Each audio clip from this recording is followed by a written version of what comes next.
Livro Arsène Lupin contra Sherlock Holmes. Capítulo 3. Sherlock Holmes abre as hostilidades. O que desejam os cavalheiros? Pode escolher, respondeu Arsène Lupin, a quem detalhes culinários interessavam pouco. Pode escolher, mas nada de carne nem de álcool. O garçom se afastou, desdenhoso. Exclamei. Como ainda vegetariano?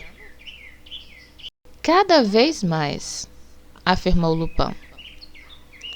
Por gosto, por crença, por hábito? Por higiene. E nunca abre exceção? Oh, sim, quando circulo na sociedade, para não me singularizar.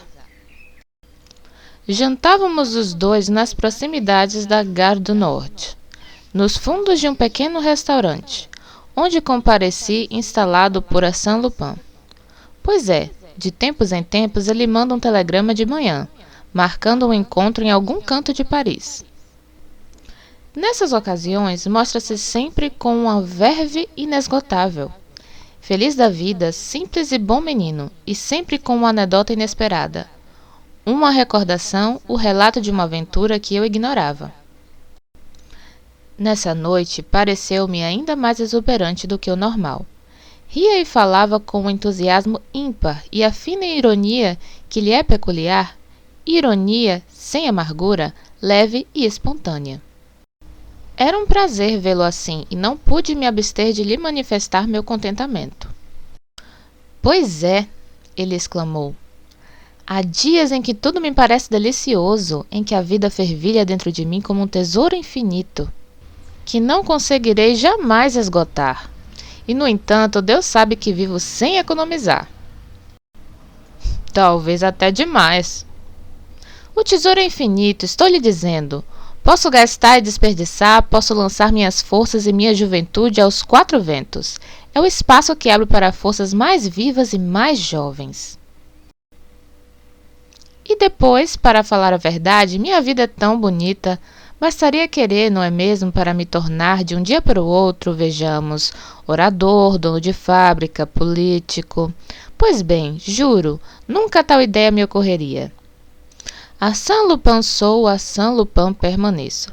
E procuro em vão na história um destino comparável ao meu, mais bem realizado, mais intenso. Napoleão? Sim, talvez. Mas o Napoleão no fim da sua carreira imperial, durante a campanha da França, quando a Europa o esmagava e ele se perguntava a cada batalha se não era a última que tratava. Falava sério? Brincava? O tom da sua voz esquentara e ele prosseguiu.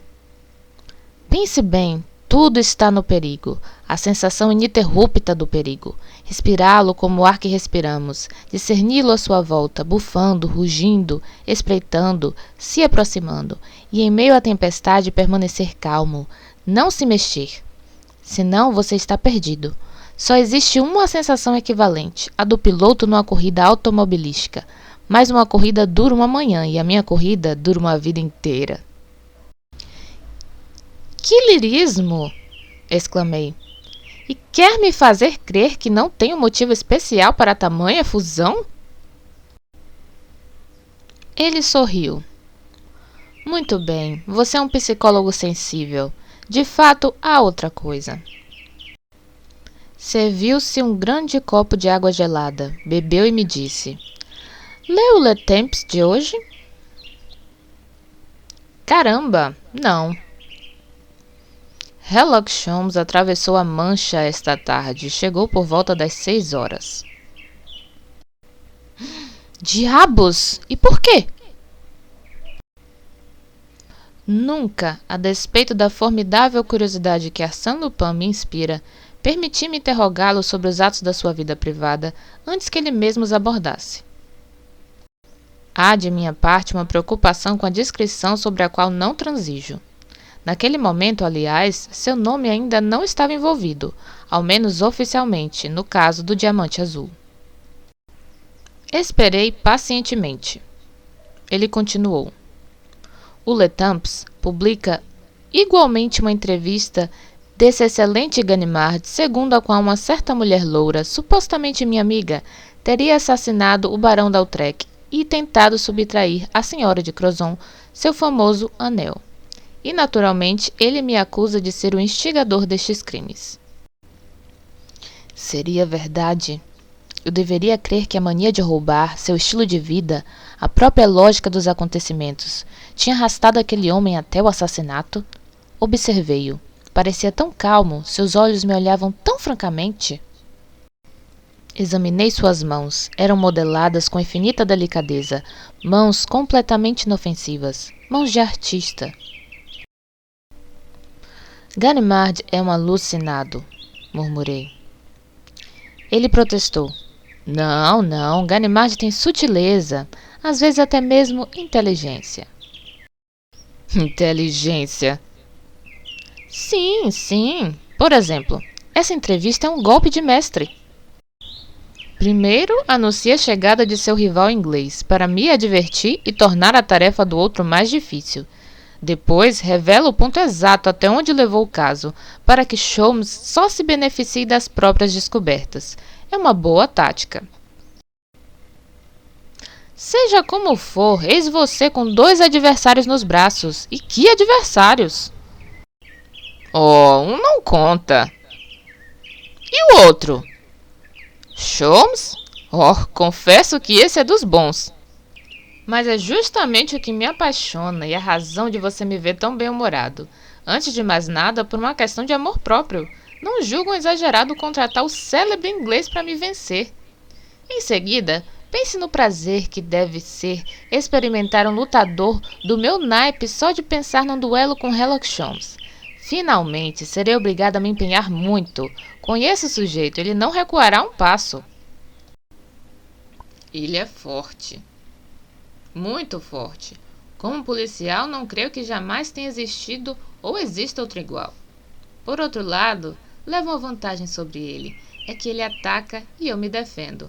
Meu papel é mais fácil. Além disso... Sorriu imperceptivelmente, antes de terminar a frase. Além disso, conheço sua maneira de lutar, e ele não conhece a minha. Reservo-lhe alguns golpes secretos que o farão refletir. Ele tamborilava na mesa, extasiado, e deixava escapar pequenas fórmulas. Arsène Lupin contra Sherlock Holmes. França contra Inglaterra. Finalmente, Trafalgar será vingada. Ah, o infeliz, nem desconfia que estou preparado. E um Lupin precavido...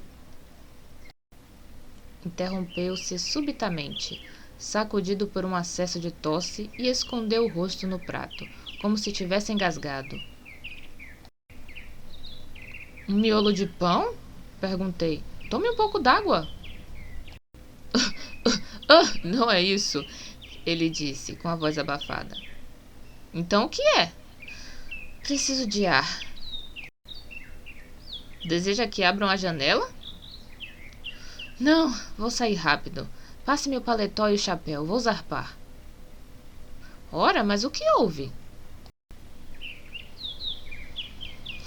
Esses 2 cavalheiros que acabam de entrar, está vendo, mais alto? Pois bem, ao sair, caminho do meu lado esquerdo, de modo que ele não possa me ver.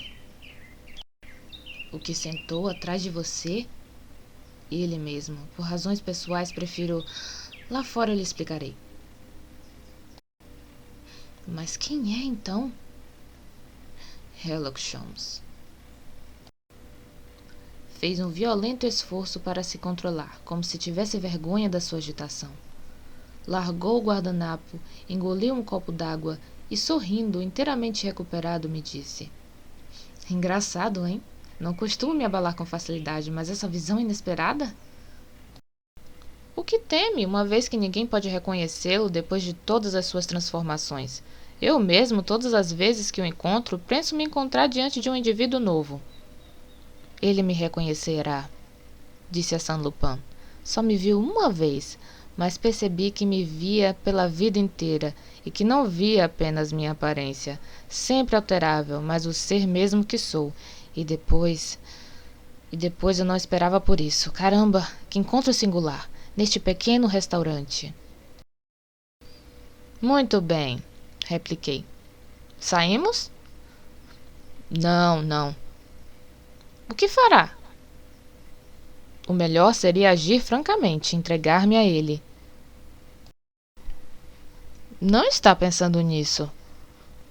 Claro que sim, estou. Afinal, eu poderia aproveitar para interrogá-lo, saber o que ele sabe. Ah, pronto, tenho a impressão de que seus olhos pousam na minha nuca, nos meus ombros, e que ele procura, recorda. Tio, notei um sorriso malicioso no canto de seus lábios. Depois, obedecendo, creio, mais a um capricho da sua natureza impulsiva do que às exigências da situação, levantou-se bruscamente, voltou-se e, inclinando-se todo alegre, mas que coincidência! É realmente muita sorte. Permita-me lhe apresentar um dos meus amigos. Por 1 ou 2 segundos, o inglês pareceu desconcertado, pois, num gesto instintivo, quase se atirou sobre a Arsène Lupin. Este balançou a cabeça. Seria um erro da sua parte, sem falar que o gesto seria deselegante, tão inútil. O inglês olhou para os 2 lados, como se buscando socorro. Isso também não, decretou Lupin. Aliás, tem mesmo certeza de estar autorizado a me capturar? Vamos, mostre que é um bom jogador. Mostrar que era um bom jogador, no caso, não era nada tentador.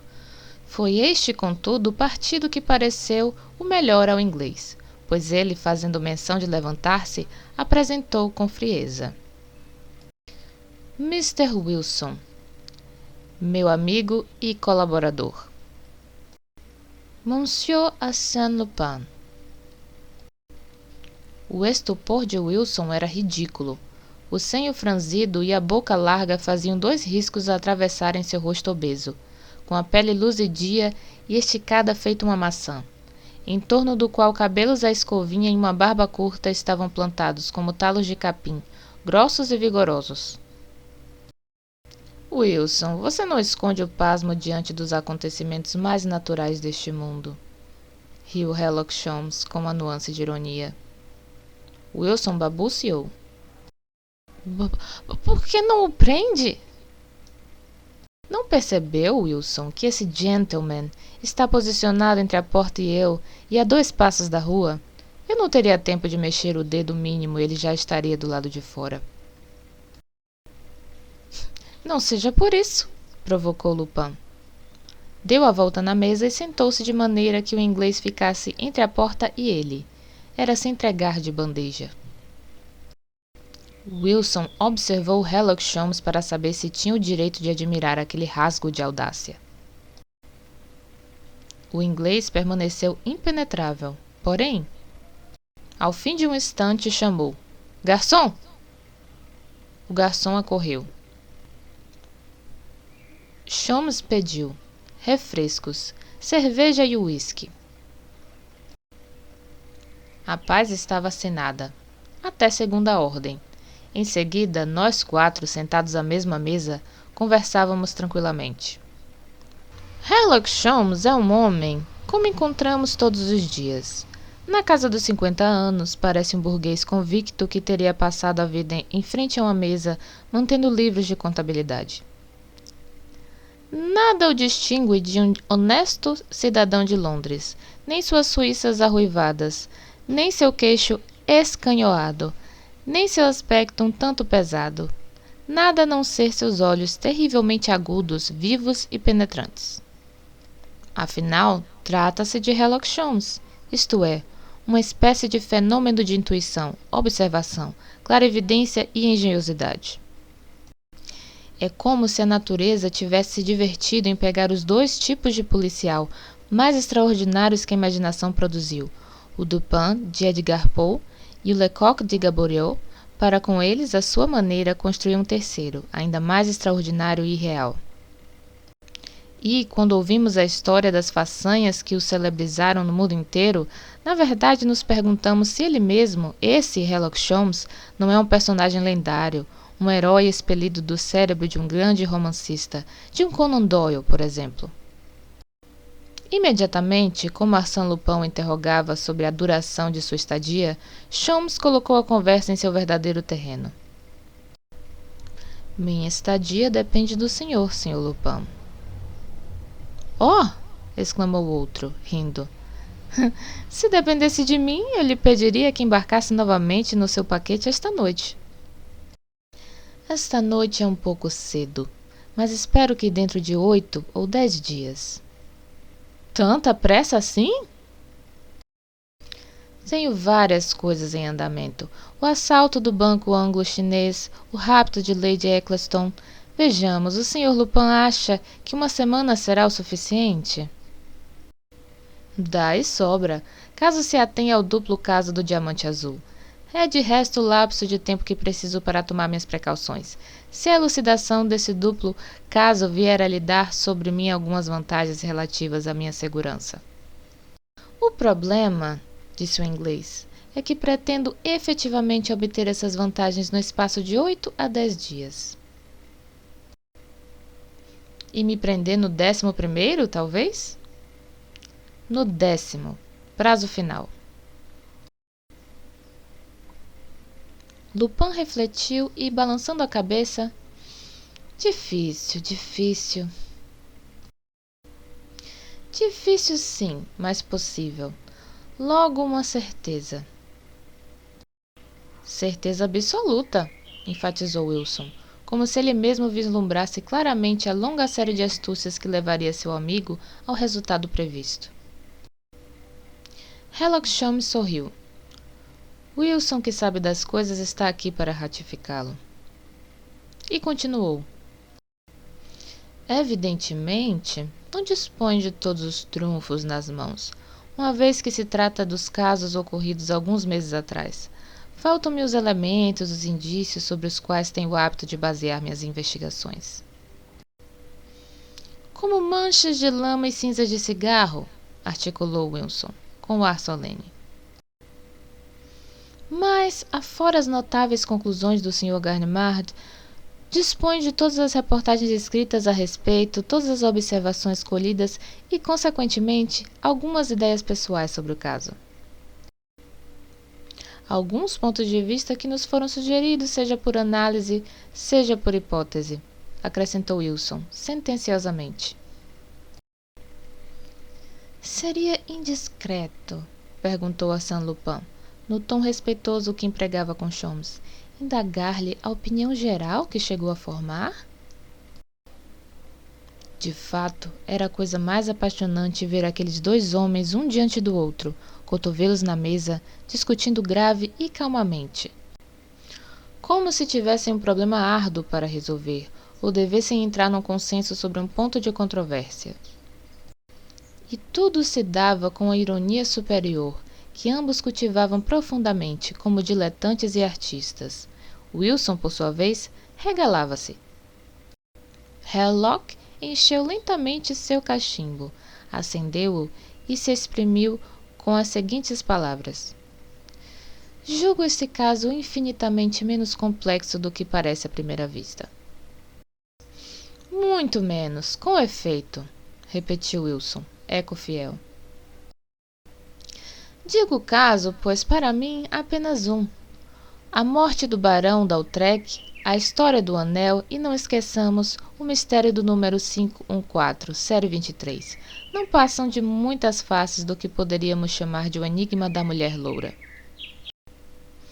Ora, ao meu ver, trata-se pura e simplesmente de descobrir o elo que une esses 3 episódios da mesma história, o fato que prova a unidade dos 3 métodos. Ganimard, cujo tino é um pouco superficial, vê essa unidade na faculdade de desaparecimento, no poder de ir e vir, permanecendo ao mesmo tempo invisível. Essa intervenção do milagre não me satisfaz. E o que isso quer dizer? Quer dizer que, na minha opinião, articulou com clareza Sherlock Holmes, a característica dessas 3 aventuras é seu desígnio manifesto, evidente, embora não percebido até aqui, de levar o caso para o terreno previamente escolhido pelo senhor.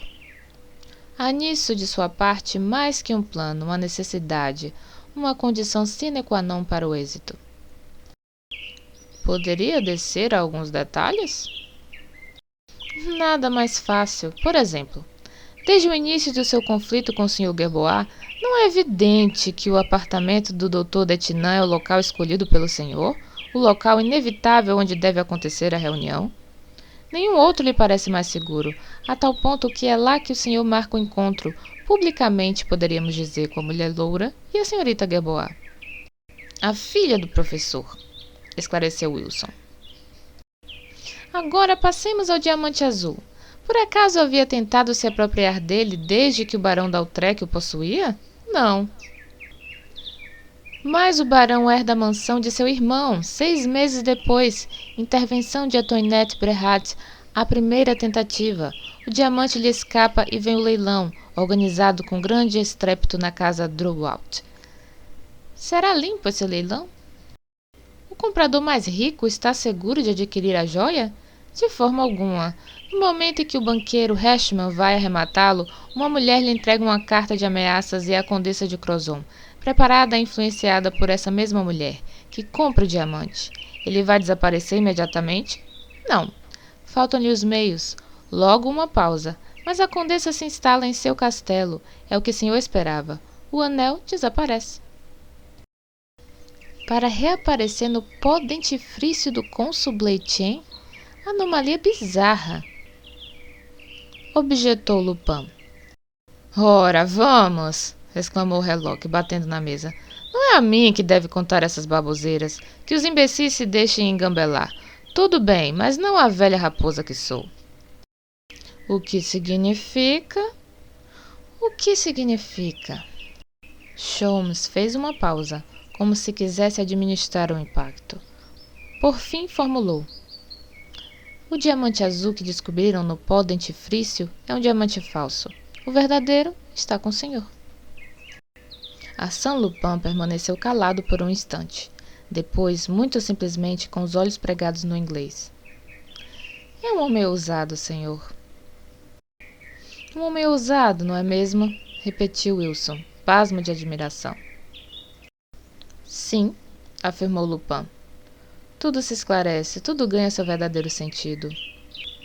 Nenhum dos juízes de instrução, nenhum dos repórteres especiais que se entranharam nesse caso foram tão longe na direção da verdade. É um milagre da intuição ilógica. Ah! Fez o inglês, lisonjeado com a homenagem de tamanho perito. Bastava refletir. Bastava saber refletir, e muitos poucos o sabem. Mas agora que o campo das suposições se estreitou e o terreno foi capinado? Pois bem, agora só preciso descobrir por que as aventuras tiveram seu desfecho no número 28 da rua Clapeyron, no 134 da avenida Henry Martin e entre os muros do castelo de Crozon. Todo o caso reside aí. O resto não passa de lorota e adivinhação infantil. Não é sua opinião? É minha opinião. Nesse caso, Sr. Lupin, estou errado em repetir que dentro de 10 dias minha missão estará terminada? Dentro de 10 dias toda a verdade será do seu conhecimento. E o senhor será preso. Não. Não? Para que eu seja preso é necessário um concurso de circunstâncias tão inverossímil, uma série de tristes coincidências tão estarrecedoras que não admito tal eventualidade. O que não podem as circunstâncias e as coincidências adversas, a vontade e a obstinação de um homem poderão, Sr. Lupin. Se a vontade e a obstinação de outro não opuserem a tal desígnio, um obstáculo invencível, Sr. Sholmes. Não existe obstáculo invencível, Sr. Lupin. O olhar que trocaram foi profundo, sem provocação de nenhuma das partes, mas calmo e insolente. Era o choque de duas espadas iniciando o duelo, que soava claro e franco. Melhor assim, exclamou Lupin. Eis alguém, um adversário, uma ave rara, e é Herlock Sholmes. Vamos nos divertir. Não tem medo? Perguntou Wilson. Quase, Sr. Wilson. E a prova? Disse Lupin, levantando-se. É que vou apressar minhas disposições de retirada, sem o que poderia ser capturado na toca. Combinamos 10 dias, Sr. Sholmes? 10 dias. Hoje é domingo. De quarta-feira a uma semana, tudo estará terminado. E estarei atrás das grades? Sem a menor dúvida. Raios, e eu tão feliz com a minha vida sossegada. Sem aborrecimentos, um bom fluxo de negócios, a polícia vivendo um inferno, a impressão reconfortante da simpatia universal que me cerca. Precisarei mudar tudo isso. Enfim, é o avesso da medalha. Depois da bonança, a tempestade. Não é mais hora de rir. Adeus. Avie-se, alertou Wilson, cheio de solicitude por um indivíduo ao qual Sholmes inspirava tanta consideração. Não perca um minuto. Nem um minuto, Sr. Wilson. Apenas o tempo de lhe dizer como estou feliz com este encontro e como invejo o mestre por ter colaborador tão valioso quanto o senhor. Cumprimentaram-se cortesmente, como no terreno de luta, dois adversários a quem nenhum ódio divide, mas que o destino obriga a duelarem sem misericórdia, e Lupin, agarrando meu braço, arrastou-me para a saída. O que me diz, meu caro? Eis um repasto cujos incidentes hão de se destacar nas memórias que prepara sobre mim.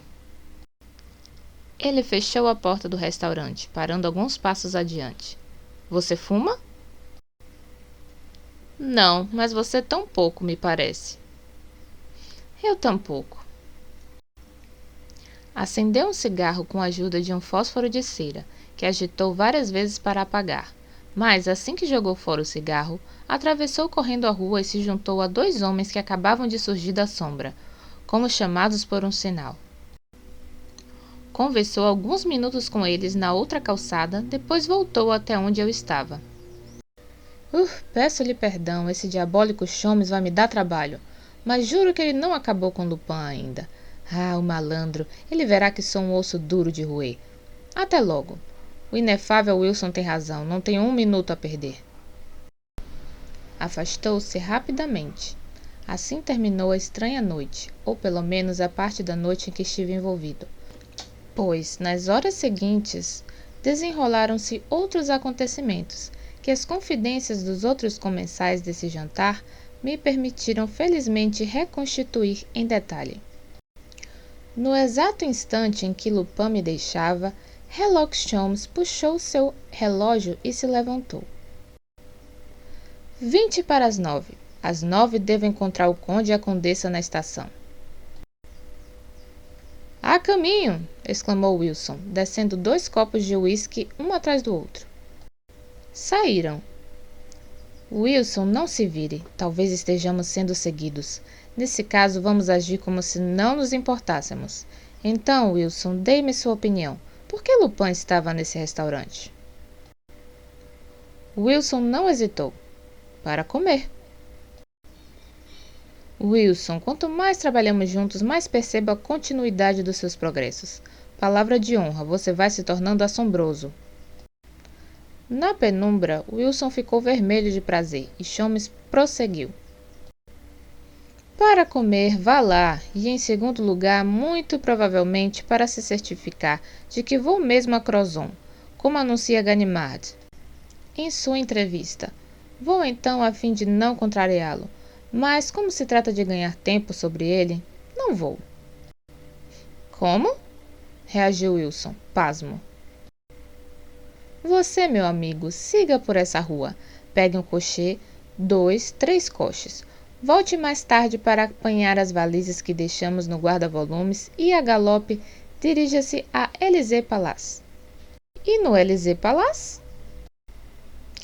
Peça um quarto, deite-se, durma com o olho aberto e aguarde minhas instruções. Wilson, todo orgulhoso do importante papel que lhe era confiado, partiu. Herlock Sholmes pegou seu bilhete e dirigiu-se ao expresso de Amiens, no qual o conde e a condessa de Crozon já estavam instalados. Limitou-se a cumprimentá-los, acendeu um segundo cachimbo e fumou tranquilamente, de pé no corredor. O trem se mexeu. Ao cabo de 10 minutos, ele foi sentar junto à condessa e lhe disse: Está com o anel, senhora?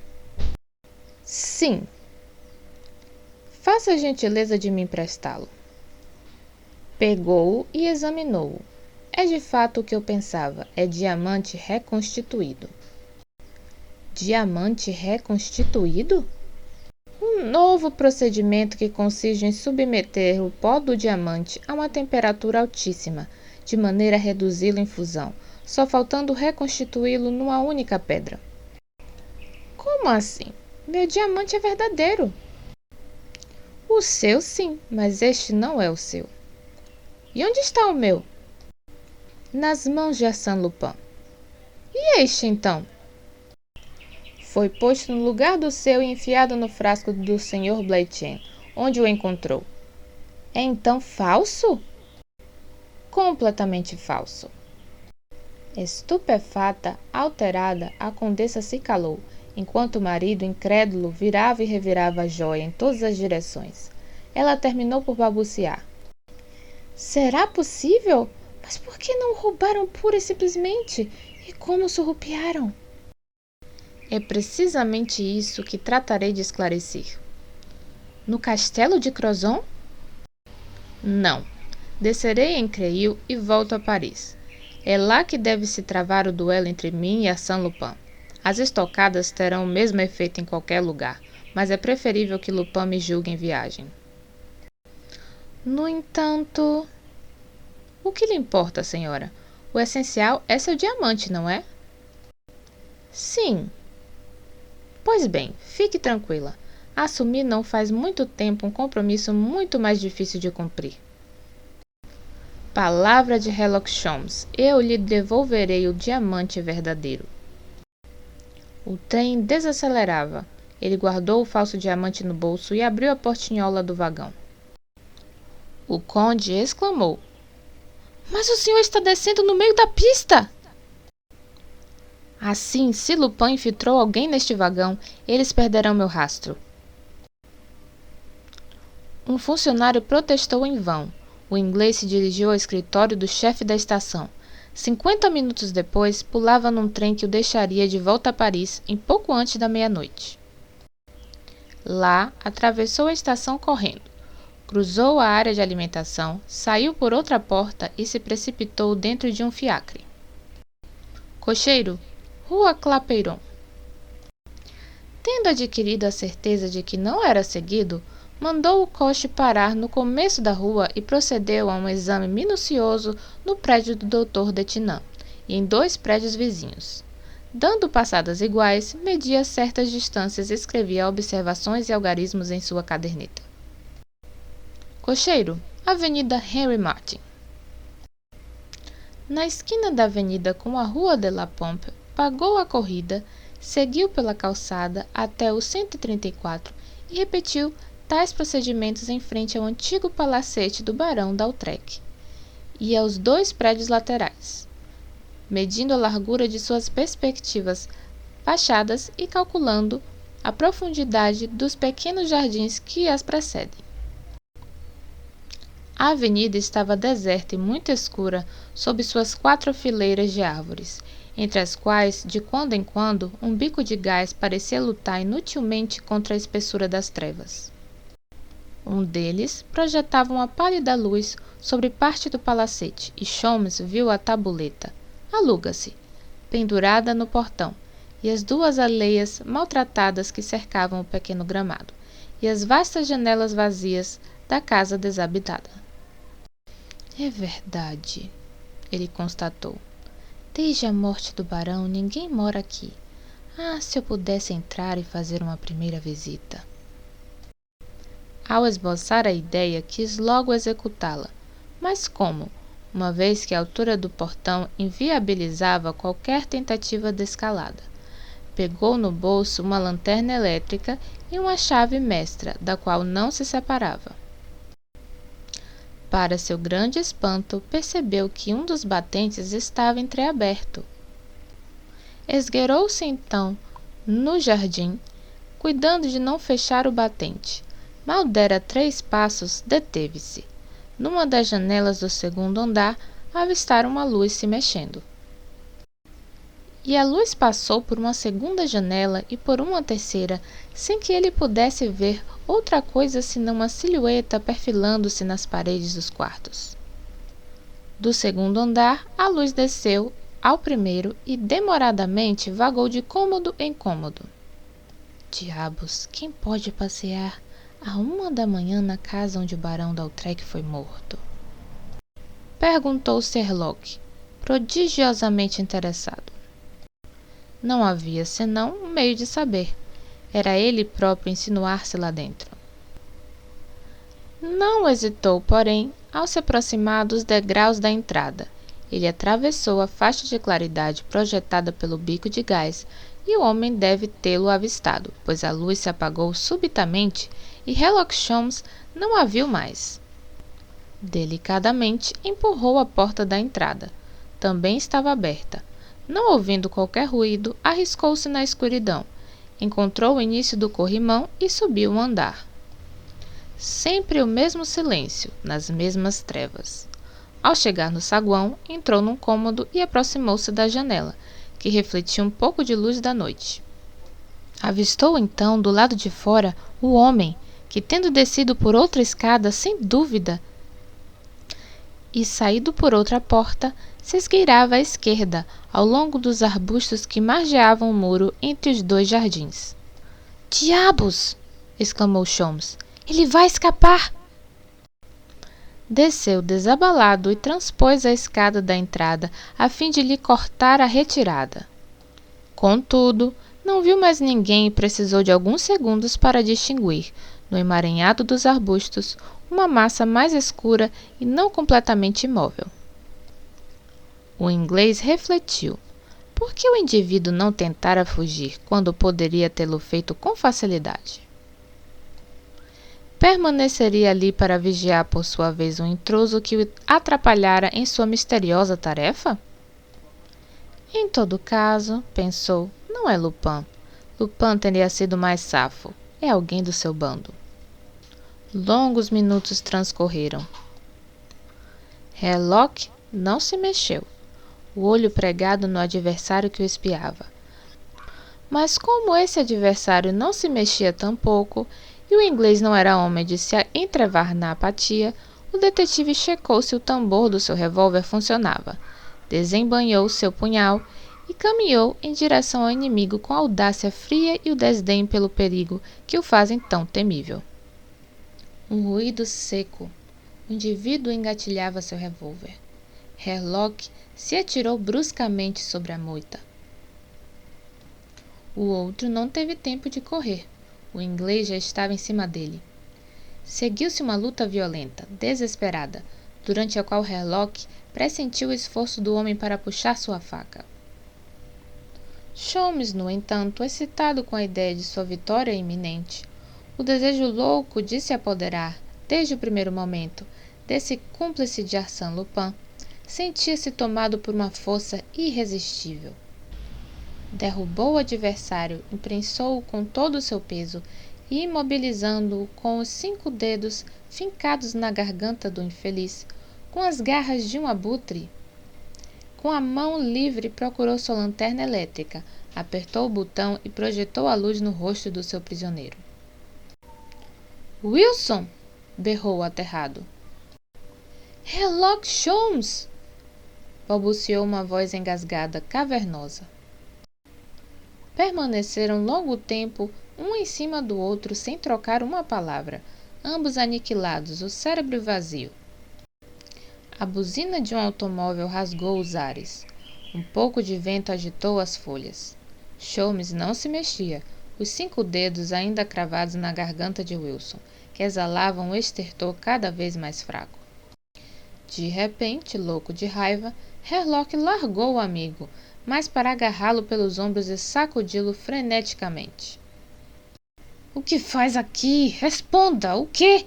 Por acaso eu lhe disse para se esconder nos arbustos e me espionar?» «Espioná-lo!» gemeu Wilson. «Mas eu não sabia que era você!» «Então o quê? O que faz aqui? Devia estar deitado!» «Eu me deitei!» «Devia estar dormindo!» «Eu dormi!»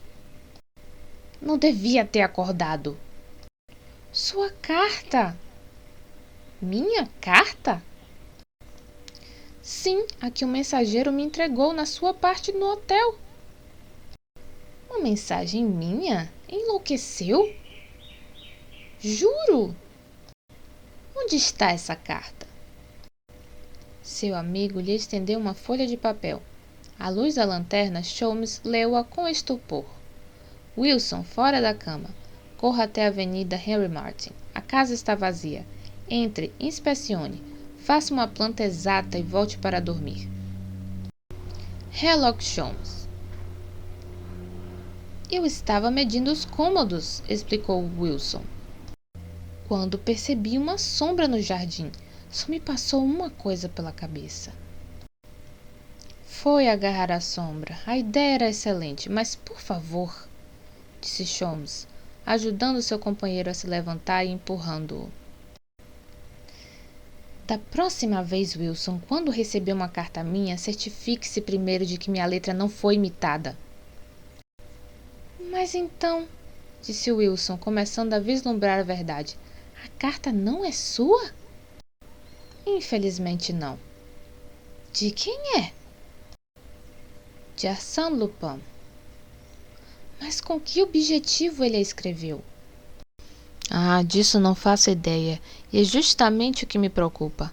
Por que diabos ele se deu o trabalho de importuná-lo? Se ainda fosse comigo, eu compreenderia, mas foi só com você. E me pergunto qual o interesse.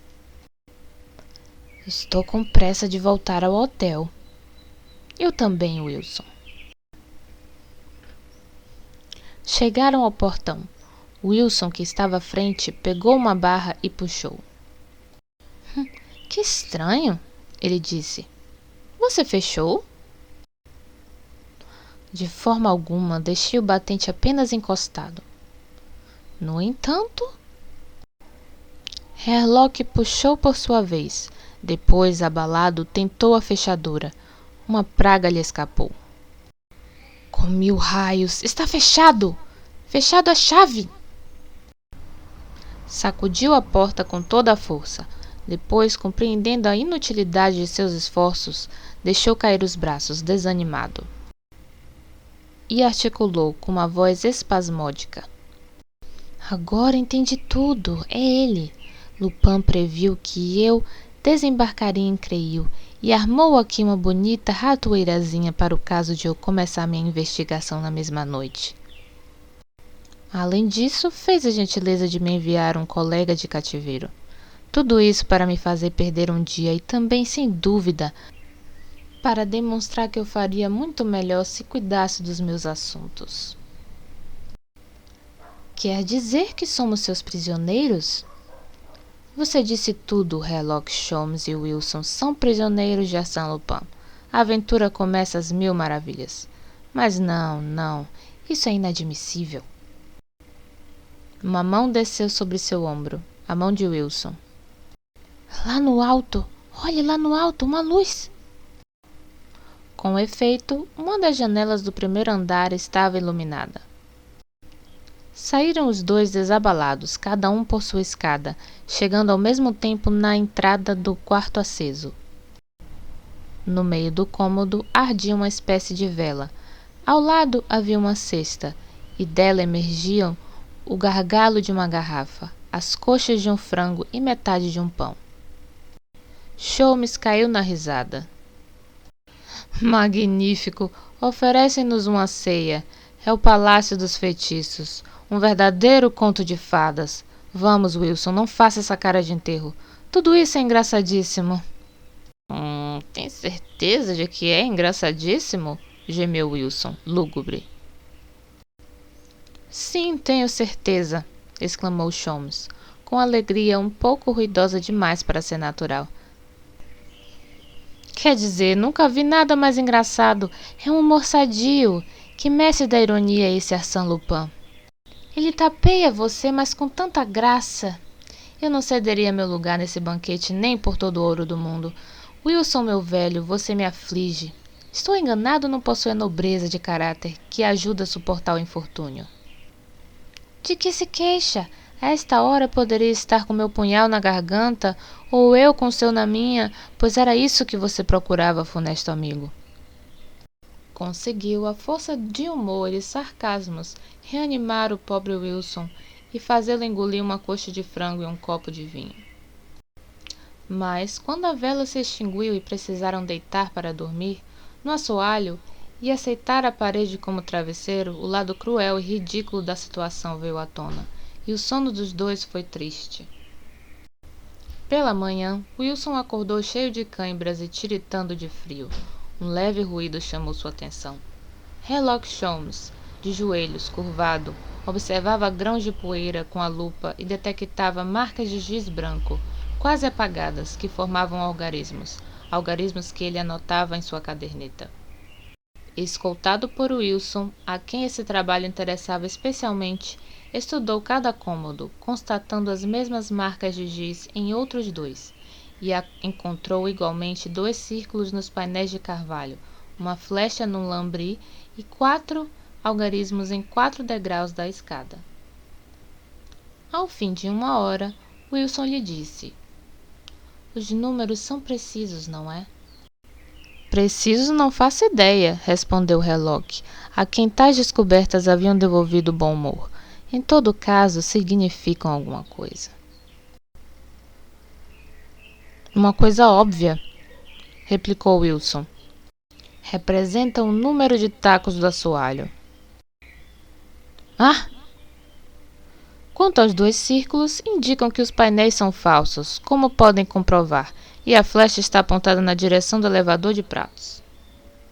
Sherlock Holmes fitou-o maravilhado. "E essa agora? Ora, querido amigo, como sabe de tudo isso? Sua clarividência chega a me deixar encabulado." "Oh, é muito simples", explicou Wilson, estufando de alegria. "Fui eu que tracei essas marcas ontem à noite, seguindo suas instruções, ou melhor, as de Lupin, uma vez que a carta que me enviou é dele." Talvez nesse minuto Wilson tenha corrido um perigo mais terrível do que durante sua luta com Holmes na moita. O detetive sentiu uma vontade feroz de estrangulá-lo. Dominando-se, esboçou uma careta que se pretendia um sorriso e sentenciou: "Perfeito, perfeito. Eis um excelente trabalho que nos adianta muito. Seu admirável espírito de análise e de observação foi empregado em alguma outra questão? Tirarei proveito dos resultados alcançados." "Juro que não. Parei nisso." "Que pena. O começo foi promissor. Mas, já que é assim, só nos resta ir embora." "Ir embora? E como?" "Segundo o modo habitual das pessoas honestas que vão embora, pela porta." "Está fechada." "Alguém abrirá." "Quem?" "Queira chamar esses 2 policemen apostos na avenida." Mas o quê?" "É humilhante demais. Que dirão quando souberem que você, Sherlock Holmes, e eu, Wilson, ficamos prisioneiros de Arsène Lupin?" "O que fazer, meu caro? Vão se contorcer de rir", respondeu Sherlock, a voz seca, o rosto contraído. "Por outro lado, não podemos tomar esta casa como domicílio." "E não vai tentar nada?" "Nada." No entanto, o homem que nos trouxe o cesto com o lanche não atravessou o jardim nem quando chegou nem quando saiu. Logo, existe outra saída. Vamos procurá-la e não precisaremos recorrer aos guardas." "Poderosamente raciocinado. Só está esquecendo que a polícia de Paris procurou essa saída há 6 meses e que eu mesmo, enquanto você dormia, percorri o palacete de alto a baixo." "Ah, meu bom Wilson, Arsène Lupin é uma caça que não estamos habituados. Não deixa nenhum rastro." Às 11 horas, Sherlock Holmes e Wilson foram libertados e conduzidos ao posto policial mais próximo, onde o comissário, após interrogá-los severamente, soltou-os com uma afetação irritante ao extremo. "Sinto muito, cavalheiros, pelo que lhes aconteceu. Os senhores terão uma triste opinião da hospitalidade francesa. Meu Deus, que noite devem ter passado! Ah, esse Lupin realmente não tem o menor respeito." Um coche levou-os até o Élysée Palace. Na recepção, Wilson pediu a chave de seu quarto. Após algumas buscas, o funcionário respondeu bastante espantado. Mas, senhor, o senhor já desocupou este quarto. Eu? E como? Com sua carta nesta manhã, que seu amigo nos entregou. Que amigo? O senhor que nos entregou sua carta. Veja, seu cartão de visita ainda está anexado nela. Aqui os tem. Wilson pegou-os. Era de fato um de seus cartões de visita, e na carta era de fato sua letra. Santo Deus! Murmurou. Outro golpe baixo. E acrescentou ansiosamente: E as bagagens? Seu amigo levou. Ah! E os senhores as entregaram? Claro, uma vez que sua carta nos autorizava. Com efeito, com efeito. Os dois saíram à deriva pelos Champs-Élysées, calados e devagar. Um bonito sol de outono iluminava a avenida. O ar estava ameno e leve. Na rotunda, Herlock acendeu seu cachimbo e seguiu adiante. Wilson exclamou: Não compreendo, Sholmes, esta sua calma. Zombam de você, brincam com você de gato e rato, e você não fala nada. Sholmes parou e lhe disse: Wilson, estou pensando no seu cartão de visita. O que tem ele? Tem o seguinte: eis um homem que, prevendo uma luta possível contra nós, arranjou amostras de sua caligrafia e da minha, e que ainda possui prontinho na carteira um cartão de visita seu. Vê o que isso representa de precaução, vontade perspicaz, método e organização? Isso quer dizer, Wilson, que para combater um inimigo tão prodigiosamente armado, tão magnificamente preparado, e vencê-lo, é preciso ser eu. E mesmo assim, Wilson, como você pode ver, acrescentou rindo, não triunfamos na primeira tentativa. Às 6 horas, o Echo de France, na edição vespertina, publicava a seguinte nota: Esta manhã, o Sr. Thénard, comissário de polícia do 16º Arrondissement, libertou os senhores Herlock Sholmes e Wilson, trancafiados sob os auspícios de Arsène Lupin, no palacete do finado barão d'Autrec, onde haviam passado uma excelente noite. Aliviados, além disso, de suas valizes, eles depositaram uma queixa contra Arsène Lupin. Arsène Lupin, que dessa vez contentou-se em infligir aos dois uma pequena lição, suplica-lhes que não o obriguem a medidas mais graves. Bah! Fez Herlock Sholmes, amassando o jornal. Criancices! É a única coisa que censura Lupin, o excesso de criancice. A plateia é muito importante para ele. Há um moleque nesse homem. Ora, Herlock, onde está a calma de antes? Continuo calmo, replicou Sholmes, num tom em que fervilhava a cólera mais terrível.